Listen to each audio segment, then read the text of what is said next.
നിങ്ങളും ശ്രദ്ധിച്ചിട്ടുണ്ടാവും, ഞാനും ശ്രദ്ധിച്ചിട്ടുണ്ട്. നമ്മുടെയൊക്കെ സോഷ്യൽ മീഡിയയിൽ സ്റ്റോറി ഇടുമ്പോൾ ഇഷ്ടംപോലെ ആൾക്കാര്, പ്രത്യേകിച്ച് നിങ്ങൾ ആ കാണുന്ന, പ്രതീക്ഷിക്കുന്ന, കാണണം എന്ന് ആഗ്രഹിക്കുന്ന ആളൊക്കെ വന്ന് നോക്കിയിട്ടൊക്കെ പോയിട്ടുണ്ടാവും.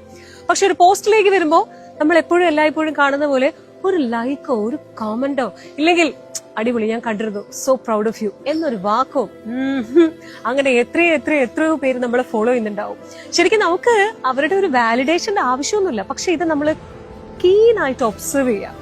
എത്ര പേര് കാണുന്നുണ്ടെന്ന് നമുക്കറിയാം, എത്ര പേര് കമന്റ് ചെയ്യുന്നുണ്ട്, എത്ര പേര് ലൈക്ക് ചെയ്യുന്നുണ്ട്, ഇതൊക്കെ നമുക്കറിയാം. സോഷ്യൽ മീഡിയ അല്ല യാഥാർത്ഥ്യം എന്നുള്ളത് ഏറ്റവും വലിയൊരു പോയിന്റ് ആണ്. അതിനെക്കുറിച്ച് വേറെ എനിക്ക് പറയാനുണ്ട്, അത് പിന്നെ പറയാം. ഇപ്പൊ ഈ പറഞ്ഞു വന്നത്, ഈ പറയുന്ന ആൾക്കാരുണ്ടല്ലോ, നമ്മളെ പലപ്പോഴും ഞാൻ പോലും അതിശയിച്ചിട്ടുണ്ട്. അതായത് സെലിബ്രിറ്റീസിന്റെ അല്ലെങ്കിൽ വേറെ അവർക്കറിയാത്ത മറ്റു പല ആൾക്കാരുടെയും കോമന്റിൽ പോയിട്ട് അല്ലെങ്കിൽ പോസ്റ്റിൽ പോയിട്ട് ലൈക്ക് ചെയ്തിട്ടുണ്ട്. അത് പോപ്പപ്പ് ചെയ്ത് നിൽക്കുമല്ലോ, നമുക്കറിയുന്ന ആൾക്കാരെ നമുക്ക് കാണാൻ പറ്റുമല്ലോ. ഇവർ നമ്മുടെ പോസ്റ്റിൽ ഒന്നും ലൈക്ക് ചെയ്തിട്ടില്ലല്ലോ എന്ന് പലപ്പോഴും ഞാൻ ചിന്തിച്ചിട്ടുണ്ട്. അപ്പൊ ചിലപ്പോൾ ഇഷ്ടപ്പെടാത്തത് കൊണ്ടായിരിക്കും എന്ന് വിചാരിച്ചു വിടും.